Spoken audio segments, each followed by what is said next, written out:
Sutra of Karma, Law of the Bottom. Before taking flight, destiny guides us through the bottom. This is how destiny tests and filters. Destiny tests the chosen ones by leading them through a bottom so low that there's no further to fall. If you can rise, you will succeed. If not, well, sorry. Almost all great people who have achieved something remember a moment in their lives when they metaphorically hit their head on the floor hard, unexpectedly, and painfully. But they resurfaced. Simply feeling that it's time to rise is not enough. You must clearly envision how you will do it. First, you need to endure, grit your teeth, don't lose heart, and don't call yourself a loser. But that's just psychology. Destiny guides us through the bottom before the rise. But to take flight, you must conserve your strength. In any critical situation, it's essential to preserve three key human freedoms: communication, movement, and access to information. These are what will allow us to rise later. Before every step, you must weigh whether the immediate gain is worth sacrificing even one of these freedoms. Because without them, we are incomplete, and losing them is a fatal event that, unlike hitting the bottom, is almost irreversible. They provide us with the space for maneuver, and without them, we are not only at the bottom but also in a cage we've built ourselves, with no one else to blame. Undoubtedly, the feeling of hitting rock bottom and the inability to rise is one of the most unpleasant and tormenting, even suicidal moments in life, but at the same time, it is one of the most fateful, unchangeable, inevitable laws of existence for any person. One can even make a decent life at the bottom, and many stay there. Any movement upward requires leaving the comfort zone and taking significant risks. Risk is the key word in this entire story. The hit to the bottom is a fair price for the subsequent rise. To avoid the passive desire to settle comfortably at the bottom and leap out of the depths, we must undergo a series of important metamorphoses. And here, the law of natural selection kicks in. Only the few who manage to change and become something better make a significant breakthrough among their peers. These are the ones who give life to a more perfect generation. From a genetic point of view, the primary causes of new traits are mutations, genetically determined, and modifications, which in most cases are adaptive and help the organism survive in unfavorable environmental changes. Environmental factors contribute to changes and the improvement of the organism. They play the role of the bottom that a biological species hits before moving on to a new stage of development. The more dangerous the factors, the more intense the impact, and the fewer individuals will survive. Those who adapt and change will grow stronger. At the same time, those who prefer to remain at the bottom stay there, sorted out as weak and unfit. Almost all the secret of a great soul lies in the word perseverance. Perseverance for courage is like the wheel for a lever, it is the continuous renewal of the point of support. Victor Hugo. In society, similar laws apply. Only a few manage to reach the true heights. The rest are constantly plagued by anxiety and doubts, which carry destructive power. They make us mentally and physically lazy, willing to tolerate poverty or a low standard of living without making any effort to overcome this situation. Worry drains our life force and ages us prematurely. Therefore, those who gain unshakable confidence in themselves ultimately win. Everyone has their own concerns, and often they face very difficult life problems. But a person with the will to win meets them calmly and tries to find a solution. No matter how deep the hole they fall into, they don't lose their composure. Of course, no one can predict what will happen tomorrow, but one shouldn't be a pessimist and expect only the worst. Often, a deterioration of affairs is a sign from fate that a critical moment is approaching, and you need to prepare for it. In physics, there is the concept of a potential well, a region of space where a particle experiences a local minimum in potential energy. If the kinetic energy of the particle is less than the depth of the well, the particle cannot escape. If not, it has the chance to overcome this well and escape beyond its boundaries. There is also a chance the particle will change its direction. This is called scattering. The worsening of events in life can be perceived as the appearance of such a potential well. All the misfortunes that can happen occur in a short period. A person with a strong character and the necessary skills will pass through this potential well, and everything that happened will only make them stronger. The obstacle appears to test our capabilities. And it may happen that we even improve our life position and follow a different life path. Do not lose heart, brother, do not renounce your original plans. There is only one road for you, my brother, hurry, do not turn back, fulfill your purpose and do not serve others, do not fear judgment or obstacles. Rabindranath Tagore. If you fall, you won't move further. The worst outcome is when a person fails to overcome their problems and doesn't pass the test of fate. Asking, "What did I do wrong?" is pointless. In such a case, it's necessary to view life differently, mobilize all your resources, and try to change. How we behave in tough situations determines the gifts fate will give us. The harsher the trials, the more valuable the experience of overcoming them. From the military school of life, what does not kill me makes me stronger, as the famous German philosopher Friedrich Nietzsche said, continuing the tradition of Stoic philosophy.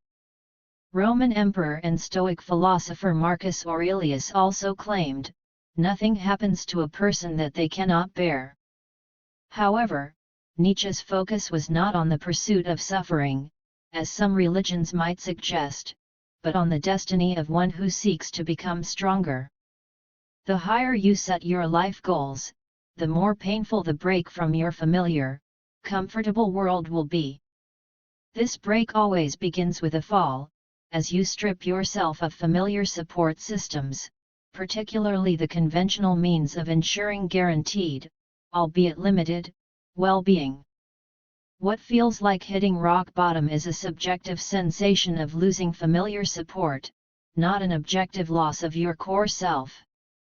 On the contrary, with the loss of institutional support, or rather the conscious rejection of it, begins the acquisition of true foundations for personal achievements. It takes courage to face your problems alone and not shift the responsibility onto others. A personal victory is genuine, unlike one achieved with the help of social institutions. Don't let yourself fall, and don't bring others down. There is no hill in the world that persistence won't eventually conquer. Charles Dickens. Freedom from suffering only comes after enduring all trials. A point Nietzsche reinterpreted from the truths of various religions. All that is hardest is borne by the enduring spirit, like a heavily loaded camel, hurrying into the desert, it rushes into its own wilderness. But in the most solitary desert, a second transformation occurs. Here the spirit becomes a lion, wanting to win freedom and become master in its own desert. Religions also emphasize that a person always lifts themselves from rock bottom, although faith in God often leads them toward the light. Stories of faithful sufferers are found in most religious texts. In Christianity and Judaism, it's the story of Job, while in Islam, it's the story of Ayyub. There was a man in the land of Uz, whose name was Job, and that man was perfect, upright, and feared God, and turned away from evil. Job 1:1 begins one of the biblical books, vividly illustrating this karmic law. Saint John Chrysostom, 4th century, recounted Job's story. This amazing and great man, famous throughout the universe, a champion of piety, crowned with victory, who endured all trials and gained numerous trophies over the devil, was wealthy and poor, glorious and despised, blessed with many children and left childless. He lived in a royal palace and later sat on an ash heap. He wore splendid clothes and was afterward covered with worms. Job's trials intensified one after another, as all his possessions were lost, his children died tragically, and his health deteriorated. Despite the overwhelming pain and loss, Job remained steadfast, understanding the transient nature of things and foreseeing the future. If you fall, don't complain. Falling is not the problem, not getting up is. In the end, after all his trials, Job emerges victorious, blessed by God with more wealth, a happy family, and a long life. The Quran also recounts the story of Ayyub, a man of wealth and virtue who lost everything but never abandoned his faith. For his patience, Allah eventually restored his health, wealth, and family. A fall, as Rabbi Aryeh Katzen suggests, can serve as a wake-up call, bringing someone back to reality and prompting them to seek the truth. It's important to recognize that everyone has their own subjective rock bottom, a personal red line that signals, enough, it's time to change. Some people, like Pharaoh, are so stubborn that even the greatest trials don't teach them anything. Pharaoh faced 10 plagues and witnessed miracles but still pursued the Israelites into the sea, where he and his army perished. We must never lose heart. Cicero. In diligence lies everything. M. Lermontov. Having endured trials, a person grows spiritually, strengthens their faith, and gains a new perspective on life, becoming more grateful and responsible. The Quran reminds us, "We test you to see who among you is patient and diligent. Who is likely to fall soon stands on shaky ground." What do the words "all to the last one" mean? According to the sages of the Talmud, it means that everyone, including Pharaoh, perished. This serves as a warning to those who think, if you don't sin, you won't repent, if you don't hit rock bottom, you won't rise. Many have fallen, but only a few have managed to get back up. However, if someone has already fallen to the bottom, they should heed the second view of the sages, which doesn't contradict but rather complements the first. What do the words "all to the last one" mean? That everyone, including Pharaoh, drowned. Yet, upon hitting the bottom of the sea, Pharaoh repented and was saved.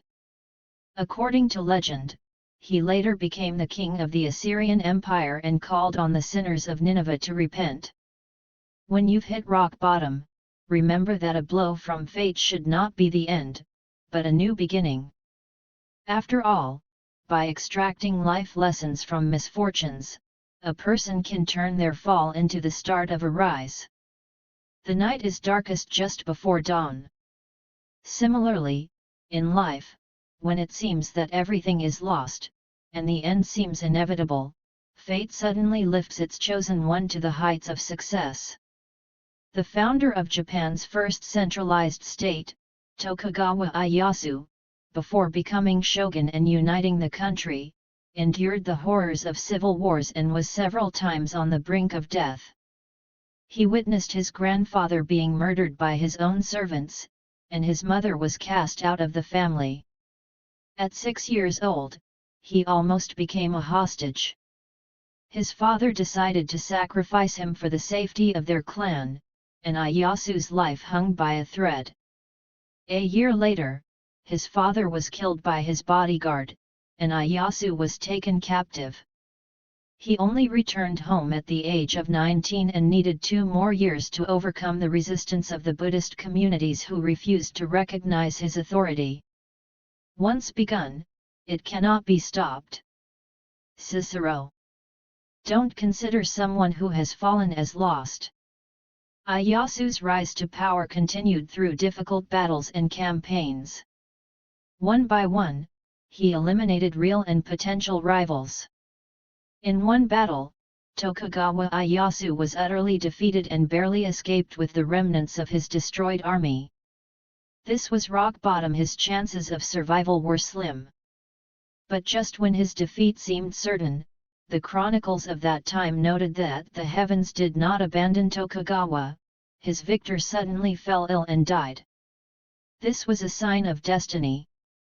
Year after year, Tokugawa steadily consolidated his position until he became the unifier of all Japan and the creator of the third and last shogunate, the Tokugawa shogunate, which lasted nearly 300 years. After his death, Ieyasu was deified under the name Great God of Salvation, Illuminator of the East.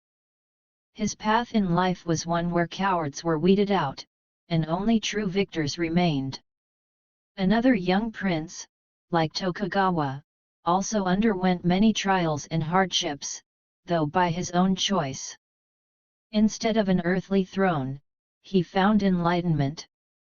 The great teacher of the East, Buddha, was born into a royal family. His father, Shuddhodana, was a king of a small Indian kingdom. In his youth, Siddhartha, as the prince was called, lacked nothing. His father gave him 3 magnificent palaces with lush gardens where Siddhartha could spend the year.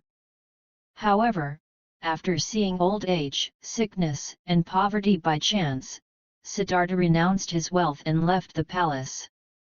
He exchanged his clothes with a wandering beggar and joined poor hermits who lived an ascetic life. From the heights of luxury, Siddhartha descended to the very bottom of life. He lived like this for 6 long years, without food, clothing, or shelter. Only after this, through deep meditation, did he achieve enlightenment. Siddhartha became the Buddha, the awakened one. And now, millions of his followers, like their great teacher, seek the path to nirvana by renouncing passions and worldly concerns.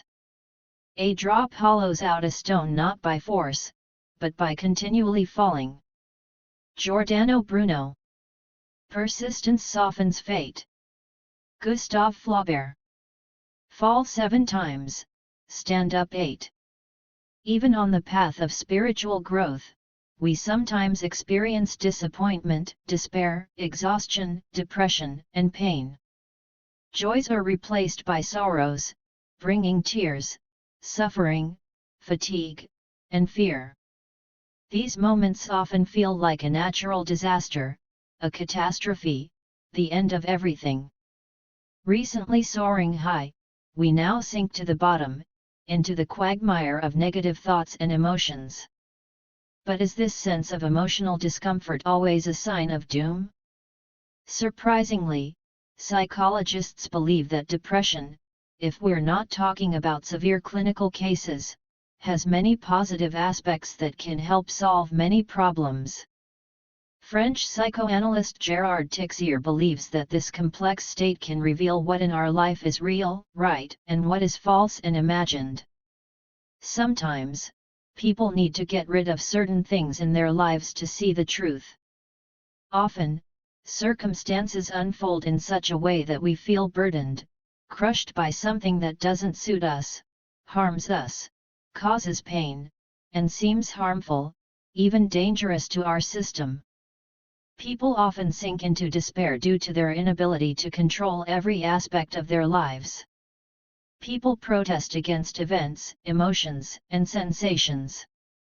The soul begins to ache, and the body refuses to comply. Yet, paradoxically, this very state can be a wonderful mechanism that allows us to activate the waiting mode, stop for a while, and rethink life. Do not retreat from misfortune, but meet it head-on. Virgil. Even the strong may fall, but those who rise again are stronger. Paul Kidwell, a psychiatrist from Cardiff University, says that depression encourages people to remove from their lives factors that cause chronic stress and dissolves the optimistic gloss. It's natural for a person to feel overwhelmed when faced with perspectives different from their own. They retreat, suffer, and find it hard to accept. At such moments, it's essential to let go of old thought patterns and ways of relating to reality. Reframing part of your consciousness and accepting change can be difficult. Many mistakenly believe that during a period of despair, they are only losing. In reality, it's a period of growth. We shed illusions and learn the truth. Emerging from this state, we feel much better, ready to make new, significant strides in life and move to another level. The existential dead end must be endured, overcome, and allowed to bring more authenticity into our lives. What can help us rise? In human society, the indicator of the right direction is the increase in the number of happy, healthy, successful, smiling faces around us. If we start interacting with such people, they will lift us up. It's a simple algorithm. If you want to be successful, begin by surrounding yourself with successful people. Communication has always been important, but now it's essential. That's why emotional intelligence, EQ, has surpassed IQ in importance. Communication gives us resources, energy, and understanding of the situation. Even if everything seems terrible right now, let's stay positive, smile, and move toward successful people. When we are near those we aspire to reach, when we stop complaining and lamenting our bitter fate, they will guide us, lend a hand, and help us rise from the bottom. He who has never fallen will never rise. For diligence and skill, nothing is impossible. Samuel Johnson.